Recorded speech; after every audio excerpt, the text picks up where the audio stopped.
Face aux défis économiques et sociaux auxquels notre pays est confronté de nos jours, l'éducation financière revêt une importance particulière. Et avec une population majoritairement jeune et une économie en développement, il est essentiel d'outiller les citoyens et particulièrement les jeunes sur les connaissances et les compétences nécessaires pour gérer efficacement leurs finances, prendre des décisions éclairées et contribuer bien sûr à la croissance économique de notre pays. C'est la raison pour laquelle votre émission s'intéresse ce jour à l'éducation financière des jeunes et apporte à leur connaissance les pratiques et les approches d'intervention pour une inclusion financière durable. Et pour ce, aujourd'hui, je suis avec une charmante dame, Madame Kiki Colette Wezebiga, si je ne me trompe. Bonsoir, Madame. Bonsoir, Madame. J'espère que vous allez bien. Je vais super. Ravie de vous recevoir ce jour sur Inclus Finance. Ravie aussi d'être là. Super. Alors, d'entrée de jeu, j'aimerais savoir, qu'est-ce que vous pensez de l'éducation financière? L'éducation financière, comme vous avez su bien le dire dans votre introduction, c'est un processus par lequel les consommateurs que nous sommes améliorent un peu leur connaissance sur les produits financiers, les concepts financiers, les risques. Et cela leur permet désormais d'améliorer leurs compétences, d'avoir une meilleure connaissance de ces produits pour pouvoir faire des choix éclairés. Quand on parle d'accès au crédit ou bien d'accès à l'épargne, bien quand on parle de tout ce qui est gestion des finances, c'est l'éducation financière qui leur permet d'acquérir toutes ces compétences-là pour être en mesure de faire des choix raisonnés. Voilà. D'accord. Et dites-nous pourquoi aujourd'hui, les jeunes que nous sommes bien sûr, on devrait prioriser cette éducation financière? Oui, vous savez, en tant que jeunes, nous n'avons pas d'autre choix que de prioriser l'éducation financière. Et l'éducation financière part déjà de la maison. Quand nous sommes à la maison et qu'on vous donne votre petit déjeuner et qu'on vous dit de dépenser, peut-être si c'est 100 francs, on vous dit de mettre 10 francs ou 25 francs de côté, c'est déjà une manière de faire de l'éducation financière. Et c'est important que cette éducation financière parte de la base, parte des enfants, parte de la maison. Et quoi qu'on dise, tous les parents, surtout les mamans, nous les mamans, nous inculquons petit à petit cette éducation financière aux enfants avant même qu'ils ne commencent l'école, parce qu'on sait que quand on a de l'argent, il ne faut pas tout dépenser parce qu'il y a des besoins. Et quand on a des projets, il faut faire de l'épargne pour pouvoir réaliser ces projets. En réalité, l'éducation financière, ça vous aide à concrétiser vos rêves. Et aujourd'hui, quand nous prenons les jeunes, quand nous allons dans les écoles, nous allons dans les universités, il faut qu'on inculque cette bonne pratique aux jeunes pour les amener à être quand même de très bons dirigeants de demain. En parlant d'éducation financière tout à l'heure, vous allez parler essentiellement d'une bonne pratique qu'est l'épargne. Et à part l'épargne, est-ce qu'il y a d'autres bonnes pratiques à savoir?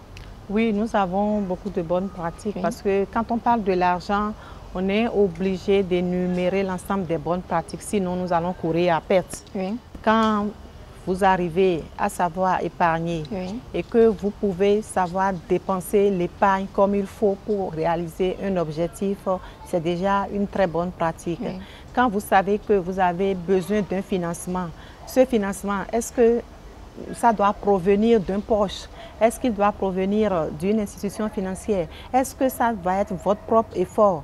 Les différentes sources de financement, ce sont des choses que nous inculquons parce que selon la source de financement, le résultat n'est pas le même. Et chaque source de financement a ses avantages et ses inconvénients.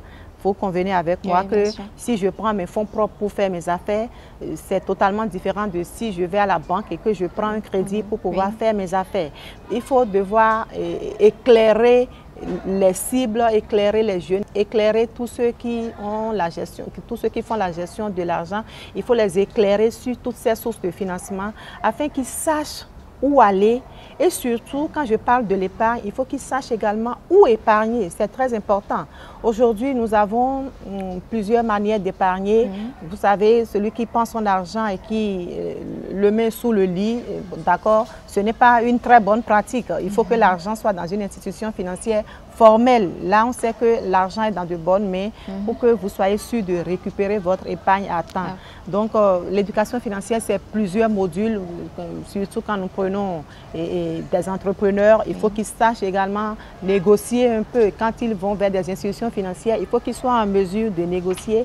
Il faut qu'ils sachent déjà quels sont les types de produits que l'institution financière offre, quels sont les différents produits financiers qui existent. Et il faut qu'ils sachent, mais ce produit, quels sont les critères pour que je puisse bénéficier de ce produit. Est-ce que ce produit est adapté à mon besoin? Vous voyez, donc il faut leur donner l'information à travers l'éducation financière afin qu'ils fassent les choix qu'il faut au moment où il faut. Et vous venez bien sûr de parler des entrepreneurs. Les concernant, comment ils arrivent quand même à accroître leur chiffre d'affaires quand ils appliquent les bonnes pratiques de l'éducation financière? Ah oui, il va de soi que la mise en œuvre ou bien les bonnes pratiques en matière d'éducation financière vont contribuer à l'accroissement des revenus, à l'accroissement des chiffres d'affaires. Parce que, comme je le disais tantôt, c'est beaucoup de modules. À travers l'éducation financière, on peut vous apprendre à maîtriser votre coût de production. Celui qui ne maîtrise pas son coût de production va fixer des prix de vente aléatoires. Et en fixant des prix de vente aléatoires, il peut évoluer sur une perte sans le savoir parce qu'il ne maîtrise pas. Si un produit coûte 90 francs et que vous le vendez à 80 francs, vous faites une perte sans le savoir. Mais s'il n'est pas informé qu'il faut coûte que coûte qu'il maîtrise son coût de production, il fixe les prix et lui fait des ventes. Il a de l'argent qui rentre, il se dit j'ai de l'argent qui rentre, mais en réalité cet argent, ce n'est pas l'argent qu'il fallait. Alors que quand on le met là et qu'on lui apprend comment est-ce qu'il faut calculer son coût de production et désormais il a une idée du coût de production, on lui dit pour fixer ton prix de vente, tu mets telle marge, si c'est 10%, si c'est 20%, tu mets la marge et désormais il peut correctement fixer son prix. L'autre chose, surtout pour les entrepreneurs et pour qu'ils puissent accroître leur chiffre d'affaires, c'est déjà de savoir que toutes les ventes, toutes les dépenses doivent être enregistrées. Parce que si vous n'enregistrez pas, vous n'aurez pas la cartographie de ce que vous faites. Vous n'aurez pas une idée de ce que votre activité produit. Vous n'allez pas avoir les vrais chiffres. Donc, quand on apprend aux gens la tenue des comptes, ce sont des éléments qui sont très importants pour les entrepreneurs, tous autant qu'ils sont. C'est très important afin qu'ils puissent apprécier vraiment comment évolue leur activité. Et l'expérience a prouvé que quand ce travail est très bien fait, l'entrepreneur n'exprime plus comme premier besoin un crédit, mais il dit d'abord, j'ai pu dégager suffisamment de revenus, donc je préfère réinvestir mon revenu dans mon activité, d'accord, pour évoluer, avant maintenant de recourir à une source externe de financement. Nous travaillons beaucoup sur la confiance en soi aussi. Parce qu'un entrepreneur qui n'a pas de confiance en lui-même, qui ne peut pas parler ou bien qui ne peut pas maîtriser son activité, il faut avoir confiance en soi et être sûr de ce que vous faites comme activité avant de pouvoir aller défendre cette activité devant une institution financière. Donc on va vous mettre là, peut-être on vous dit, votre idée de projet est là, on vous la couche peut-être sur un papier, mais si vous n'êtes pas en mesure d'aller devant l'institution financière pour défendre le contenu de cette idée de projet, là, vous n'allez pas pouvoir évoluer. Et si vous le faites bien, vous allez pouvoir convaincre le financeur qui est devant vous, que ce soit un banquier, que ce soit votre maman, que ce soit un proche ou bien n'importe qui. Si vous allez devant lui et que vous savez de quoi vous parlez en démontrant chiffre à l'appui que ça donnera telle marge, vous allez décrocher quand même des financements. Il faut dire que c'est un sujet assez vaste. Très vaste alors. On y reviendra certainement dans votre émission Inclus Finance avec plus de détails pour les entrepreneurs. On passe à la question suivante et cette fois-ci, on va s'intéresser à l'écosystème. On sait qu'il y a des partenariats qui se créent pour favoriser l'inclusion financière des jeunes. Il y a par exemple le ministère des Affaires sociales et de la microfinance qui a des projets en cours. Oui, et en réalité, au sein du ministère des Affaires sociales et de la microfinance, nous sommes en train de voir un peu comment nouer des partenariats afin que l'éducation financière soit enseignée au sein des guichets uniques de protection sociale, parce qu'ils sont en train de transformer les centres de promotion sociale en guichets uniques de protection sociale.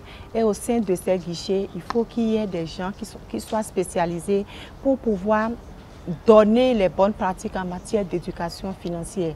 Ce sont des guichets qui sont répartis sur toute l'étendue du territoire, et ce sont des lieux qui sont quand même assez bien fréquentés par la couche la plus démunie. Quand je parle de couche la plus démunie, c'est-à-dire la petite vendeuse qui est dans la zone peut aller vers un CPS aisément pour demander à en savoir un peu plus sur comment on gère de l'argent, sur des besoins précis. Donc, on profite de ces guichets-là pour renforcer un peu les formations en éducation financière. Donc, nous avons essayé de faire un travail avec le ministère des Affaires sociales et de la microfinance, et nous travaillons également avec la PSFD. La PSFD, c'est l'Association professionnelle des systèmes financiers décentralisés. Ce sont deux acteurs dont on ne peut se passer aujourd'hui quand nous voulons parler de l'éducation financière, sans oublier toutes les autres structures qui sont autour. Donc, aujourd'hui, au sein de TechnoServe, le volet, nous ne visons pas seulement nos entrepreneurs, mais nous visons toute la cible, toute la couche. Nous visons toute la couche. Pour nous, on aurait gagné, on aurait mené des actions durables quand on va se rendre compte que toute la cible est bien éduquée financièrement. Voilà. Et bien évidemment, vous êtes la responsable à l'ACER financement de TechnoServe. Merci Madame Biga d'avoir répondu favorablement à notre invitation. Il faut dire que l'éducation financière, c'est un sujet hyper vaste. On aura le temps d'y revenir. Cette fois-ci, on va s'en arrêter là et continuer peut-être une prochaine fois. Merci beaucoup pour votre contribution. Nous espérons ainsi, chers téléspectateurs, avoir renforcé votre éducation financière afin de rendre plus efficaces les effets de la régulation financière. Merci à tous de nous avoir suivis. On se donne prochainement un autre rendez-vous. Portez-vous d'ici à là très bien.